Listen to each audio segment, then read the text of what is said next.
You reply, you engage, you show up, but you almost never text first.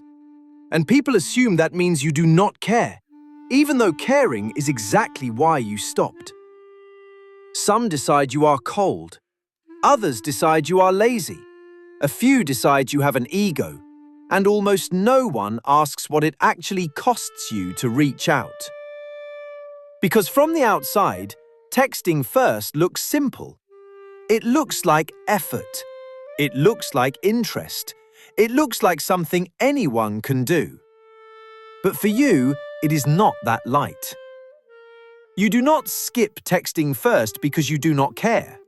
You skip it because experience has taught you what that costs. You have been the one who checked in, the one who kept conversations alive, the one who noticed gaps and tried to close them. And over time, something became clear. Initiation asked more from you than it gave back. Not dramatically, not all at once, just enough that each message carried weight. You started noticing how much energy it took to reach out, how much attention you put into tone, timing, wording, how much of yourself you spent before a response even arrived. So you adjusted, not to punish anyone, not to test loyalty. You stopped spending energy before knowing it would be met. This is where people get it wrong. They think waiting means indifference. But what you are doing is measuring cost. You respond. You show up when contacted. You engage when the door is opened. But opening the door yourself feels different. It requires more than interest. It requires capacity. And your capacity is not unlimited. You conserve it because you have learned what happens when you do not. When you give too much too early. When you initiate without reciprocity. When you keep extending yourself without knowing if it will be held. So you wait. Not out of pride, out of self-protection. If this sounds familiar, pause here for a moment. You can leave a comment and simply say, yes, not to explain, just to acknowledge the pattern. Because this behavior did not come from nowhere, and it is not accidental. There is a reason initiating feels heavier for you than responding. And understanding that reason changes how this silence should be read. That is where the real explanation begins. What most people never realize is that this pattern usually starts with effort. Not silence, not distance. Effort. You were not always the one who waited. At some point, you were the person who reached out first. You sent the message. You checked in. You kept things moving. And at first, it felt normal. But slowly, you started noticing something. You were the one initiating more often. You were the one filling gaps. You were the one restarting conversations that quietly faded. No one said anything was wrong. No argument happened. Nothing dramatic ended. But your body noticed the imbalance before your mind did. You felt it in hesitation. That pause before sending a message. That moment where you wondered if you were pushing something forward alone. Each message drained a little more. Not fear, not rejection, just the uncertainty, guessing if your effort mattered. I'm curious to know if your presence was noticed, so you began to pull back. Not suddenly, not intentionally. You simply stopped spending energy without confirmation. This is where people misread you. They think you became passive. They think you stopped caring. But what actually changed was your threshold. You learned that initiating costs more than responding. That reaching out asks you to open something emotionally before knowing if it will be met. Pulling back felt lighter than pushing forward. Not control, clarity. You discovered something important. If someone wanted to talk to you, they would. And if they did, you would respond fully. That felt fair. That felt balanced. This is the part many people overlook.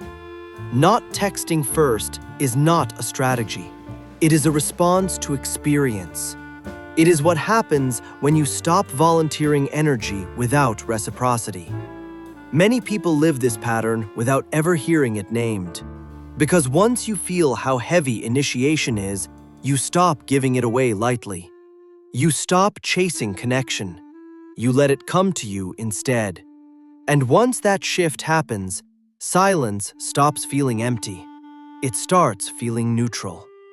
That change affects more than your phone. It reshapes how you connect with people entirely. And that is where this pattern becomes even more misunderstood. There is another reason you stop texting first. It has less to do with effort and more to do with who you became when you did. Initiating too much changed you quietly. You found yourself watching every word, rereading messages, adjusting your tone, waiting longer than you wanted. Not out of insecurity, but because reaching out had shifted from connecting to managing outcomes. You leaned forward emotionally, watching signals, measuring responses, reading silence. Over time, it stopped feeling like you. You noticed that when you chased clarity, you lost something important in the process. Your ease slipped away. Initiating turned you into someone waiting for confirmation, watching interest instead of feeling it, always alert, even after sending a message. That was not you. So you stopped. Not to gain control, not to protect your pride, but to protect your sense of self. Waiting allowed you to stay grounded. It kept you from slipping into a role that felt smaller than who you were. It preserved your natural rhythm. This is what people misunderstand. They think not texting first means you lack confidence. But often, it means the opposite. You know what overextending does. How connection can turn into self-abandonment. How effort can quietly become doubt. So you choose restraint. Not because you want power, but because you want integrity. You want connection that moves toward you, too. Interest that doesn't make you shrink. A space where you can show up and still be yourself. If this feels familiar, pause here. You can leave a comment and say yes. Not to justify yourself, just to recognize the pattern. Because people who never text first are often protecting something invisible. Not their energy, their identity. And that choice has consequences. In a world that expects pursuit, stillness gets misread. And that misunderstanding follows you into real relationships. That is where the tension sharpens. This is where the cost of being misunderstood finally shows up. Not in arguments, not in confrontations, but in small, quiet moments. Someone stops reaching out and assumes you did not care enough. A connection fades without explanation. A relationship never fully starts because silence was misread. To them, it is simple. You never text first. To you, it's complicated. You were not waiting to be chased. You were waiting to feel safe giving again. In a culture where availability is constant and attention is expected on demand, restraint looks suspicious. People are taught that interest must be proven quickly, that effort must be visible, that initiation equals value. You do not follow that script. You do not rush to prove yourself. You do not lead with energy you are not sure will be returned. You do not open doors just to see if someone might walk through. That makes people uncomfortable because it forces them to confront something they would rather avoid. Reciprocity. Not everyone wants balanced effort. Some are comfortable receiving more than they give. Some expect pursuit without offering clarity. Your silence exposes that imbalance, and that is why it gets judged. But here is the inversion most people never make. Never texting first does not mean you are passive. It means you are selective. It means you value mutual movement over one-sided effort. It means you have learned to protect your energy without announcing it. It means you refuse to chase connection at the cost of yourself. That is not indifference. That is self-respect. Once you understand this, the narrative changes. You stop questioning whether you should be different. You stop forcing initiation to avoid being misunderstood. You stop measuring your worth by how quickly you reach out. Connection that asks you to abandon yourself is not connection. It's endurance.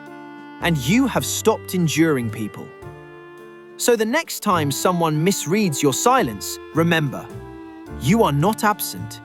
You are protecting the part of yourself worth protecting. If this video put words to something you have lived quietly, you are not alone. Many people carry this pattern without ever seeing it clearly. If you want to explore more of these misunderstood inner dynamics, consider subscribing to the channel. And before you go, leave a comment. Do you wait because you do not care, or because you care enough to protect your energy? I will be reading.